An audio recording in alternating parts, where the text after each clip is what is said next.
Bismillahirrahmanirrahim. Assalamualaikum warahmatullahi wabarakatuh.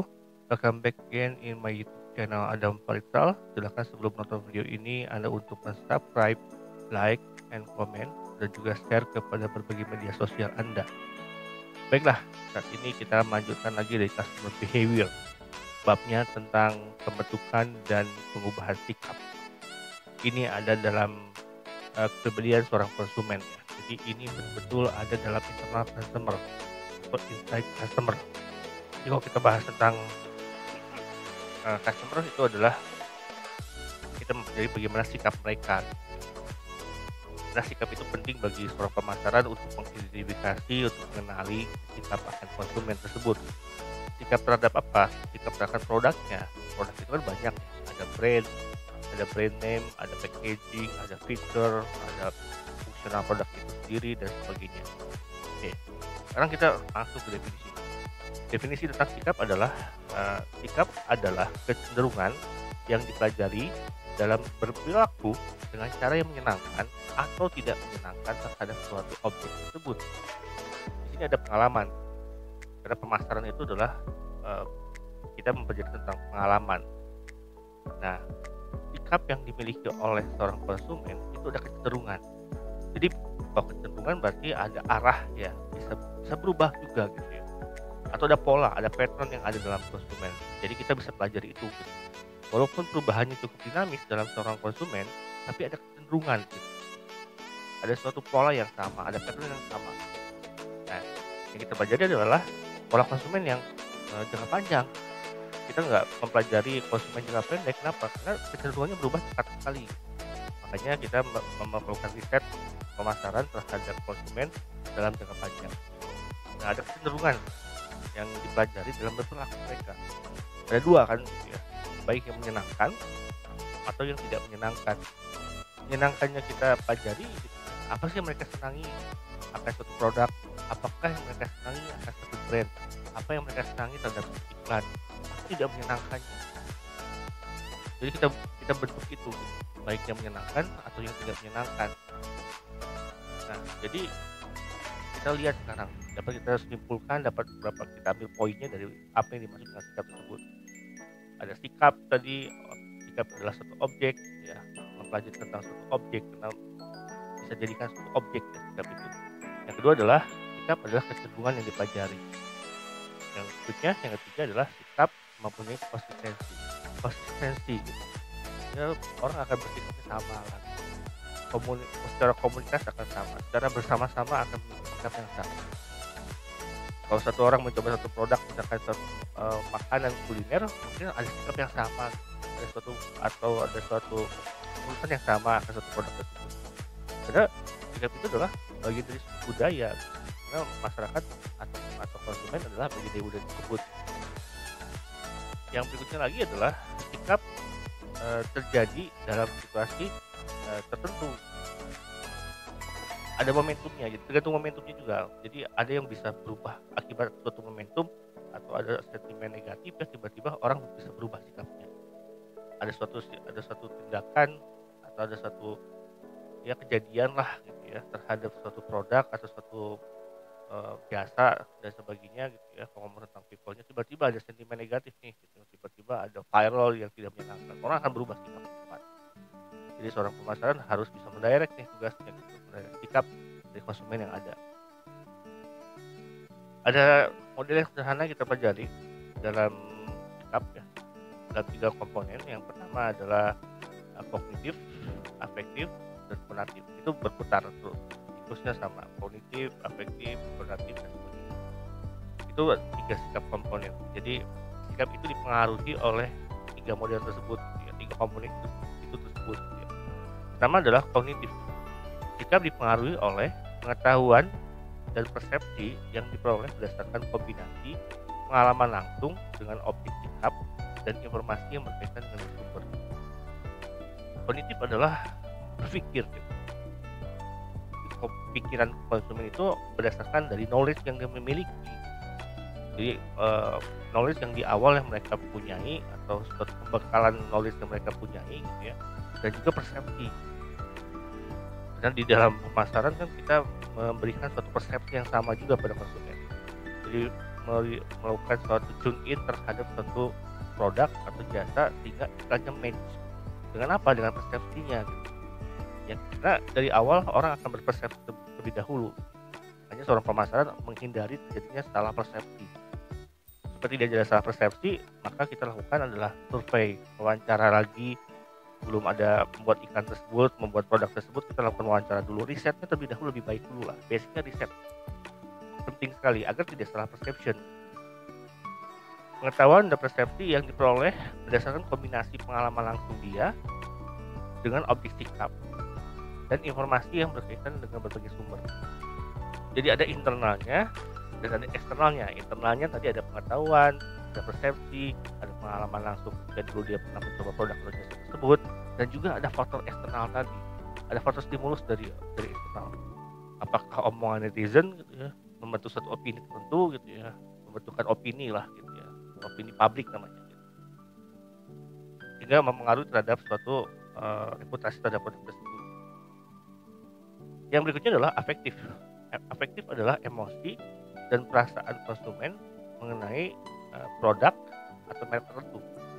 Kita membeli suatu produk misalkan lah, satu kopi lah yang terkenal di dunia bahkan.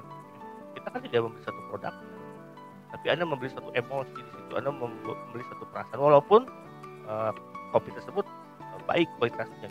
Kita tidak melakukan itu. Tapi produk itu tidak hanya di core produknya, ada juga augmented produknya juga. Nah, kita bagaimana membangun emosi, perasaan konsumen gitu mengenai produk atau merek. Jadi ada feel-nya di situ. Seorang pemasaran harus memberikan feel yang baik terhadap produk tersebut. Orang datang ke kopi tersebut, datang ke kafe tersebut, ke kedai tersebut, merasakan suatu atmosfer yang mengenakan. Atmosfer yang mengenakan, produk yang ada logonya bisa kita capture, bisa kita selfie, bisa kita foto dan sebagainya, bisa kita share. Sehingga tidak hanya produknya saja, bahkan melebihi itu kan. Ada emosi yang kuat, ada emosional yang kuat.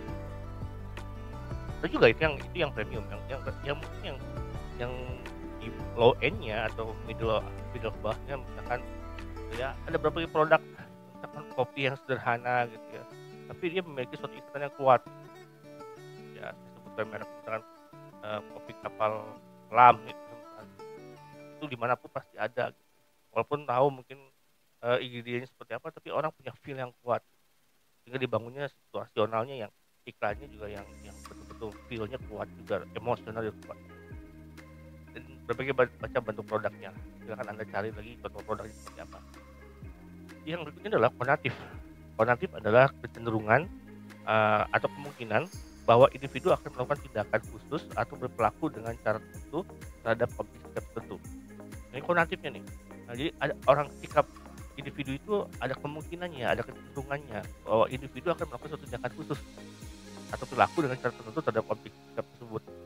Jadi ini lebih pada tindakan, actionnya lah. Kalau misalkan di kognitif, afektif itu masih di pikiran, kemudian konatif itu adanya di afektif itu cara bertindak mereka. Kalau di konatif, afektif itu di emosional. Kalau di konatif itu adalah di cara bertindak mereka gitu ya. Tindakan, lebih ke arah tindakan. Nah, tindakan itu juga bisa berhubungan ketika orang membeli satu produk dan berulang kali, bisa kita lihat patternnya juga gitu. Jadi bisa kita lihat kemungkinannya orang itu pasti makan pasti akan minum, misalnya apapun makanannya misalnya ya botol itu lah. Itu adalah satu konatif yang muncul gitu. Nah, ada juga model sikap multisifat. Jadi orang itu punya berbagai macam sifat atau multisifat. Ini model-model sikap yang memperhatikan komposisi dari sikap-sikap konsumen ketika memilih atribut produk atau keyakinan. Jadi multi sikap. Orang melihat tidak satu sisi aja gitu. Kalau di kognitif, konatif, afektif dia mempelajarinya lebih spesifik ya. Kalau ini enggak, semuanya gitu. Tapi mungkin hampir sama modelnya gitu. Orang membeli produk tidak hanya dari segi fungsionalnya, tapi ada sisi emosionalnya, ada sisi psikologisnya dan sebagainya gitu. Nah, kita pelajari sekarang model sikap multisifat. Model sifat terhadap objek. Sikap merupakan fungsi dari adanya atau tidak adanya penilaian terhadap keyakinan atau sifat-sifat produk tersebut. Jadi sikap itu melihat suatu produk gitu, melihatnya dari fungsi atau tidak adanya fungsi sama sekali. Nah, saya nggak penting, saya nggak perlu gitu ya, tidak, tapi saya membutuhkan itu. Saya nggak perlu sisi safety dari produk Apple misalkan, Apple yang dimakan setengah, saya nggak perlu fungsinya karena mungkin fungsinya di Apple makan setengah itu dikhususkan untuk desain dan sebagainya untuk produk laptop. Tapi saya nggak butuh fungsi itu, atau saya butuh fungsi itu. Jadi jika merupakan satu fungsi atau dari adanya atau tidak adanya penilaian terhadap keyakinan atau sifat-sifat produk tersebut. Ya random lah, ada orang lebih kenapa belinya random, ada begitu juga. Tapi juga orang dasarnya tidak membeli karena hanya satu fungsi uh, terhadap produk tersebut. Nah ini berguna untuk mengukur sikap terhadap merek itu. Jadi sikap positif terhadap merek membantu ketika akan mengeluas merek. Jadi kalau positif mereknya baik, bagus ya, kemudian kuat di benak konsumen. Ketika ada produk yang sama dari perusahaan yang sama gitu atau merek yang sama, ketika membuat turunan yang lain gitu ya, mudah gitu. Orang kan udah believe di situ, udah trust di situ gitu. Itu gampang aja gitu. Jika satu merek udah terkenal, misalkan Samsung gitu ya, misalkan ya, produk elektronik Samsung, tiba-tiba dia mengeluarkan AC gitu, tiba-tiba dia mengeluarkan produk yang lain gitu ya, masih elektronik, orang akan lebih memilih produk itu kan. Oh saya pakai ini bagus, kalau saya coba yang lain pasti ya gitu, mereka akan menganggap itu pasti fungsi atau tidak adanya fungsi tadi akan baik. Oh Adidas 3 strip ya misalkan sepatu kan ya, tiba-tiba dia mengeluarkan deodoran gitu, orang akan memilih itu karena wah kayaknya keren banget sama 3 strip itu gitu ya. Kemudian saya akan memilih yang lainnya gitu. Ada suatu kebanggaan di situ, jadi berpengaruh. Kemudian ada model sikap terhadap perilaku, merupakan sikap individu dalam berperilaku atau bertindak terhadap objek tertentu dan bukannya sikap terhadap objek itu sendiri. Jadi dilihat sikap itu inline dengan perilakunya. Jadi sikap individu dalam berperilaku atau bertindak terhadap objek tertentu dan bukannya sikap terhadap objek itu sendiri. Jadi bagaimana dia melakukan produk tersebut. Handphone bukan di sisi dia pakai untuk komunikasi, tapi dia pakai misalkan untuk selfie. Kemudian brandnya ditonjolkan. Jadi kalau misalkan brandnya Apple dibahas setengah, jangan pakai casing yang tertutup ya, tapi harus yang transparan. Ya itu kecenderungannya begitu. Jadi ada sikap terhadap perilaku tadi.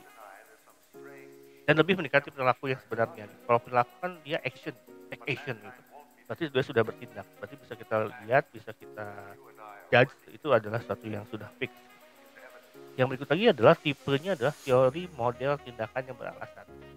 Jadi terakhir di model sikap multiple sifat ini ada namanya teori model tindakan yang beralasan. Ada reasoningnya, termasuk komponen kognitif, afektif, dan konatif yang saya bilang tadi dari penjelasan tentang model sikap tadi. Gabungan tadi kognitifnya, konatifnya, afektifnya. Jadi termasuk norma-norma subjektif terhadap tambahan sikap tadi. Jadi lengkap lah support sistemnya. Jadi harus ada reasoningnya dulu. Kenapa saya bukan saya ya konsumen ya.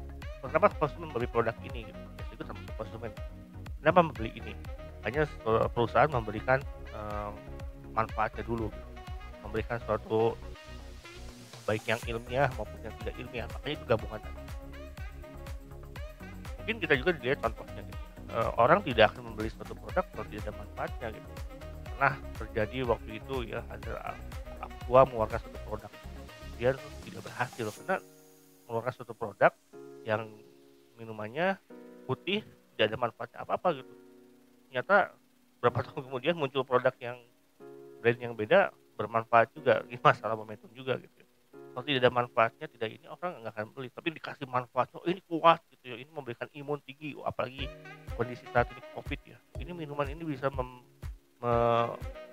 menyembuhkan COVID, kemudian bisa menghilangkan penyakit COVID. Wah, rebutan gitu ya, yang susu ikannya naga itu ya, susu domba lah, enggak lah, bercanda domba ya. Jadi ini yang membuat orang itu model sikap ini menjadi penting bagi suatu pemasaran. Baik, itu aja yang bisa saya sampaikan. Silakan Anda pelajari lagi lebih dalam lagi. Kalau ada pertanyaan silakan isi komentarnya, nanti akan dibahas di video berikutnya. Mohon maaf sebelumnya kalau ada kesalahan atau belibet ngomongnya. Eh, Ya biasa ya, kita pembuatan videonya juga langsung ya, dadakan ya, yang tujuannya agar bisa memberikan penjelasan yang lebih kepada para viewer-nya lah. Terima kasih semuanya. Assalamualaikum.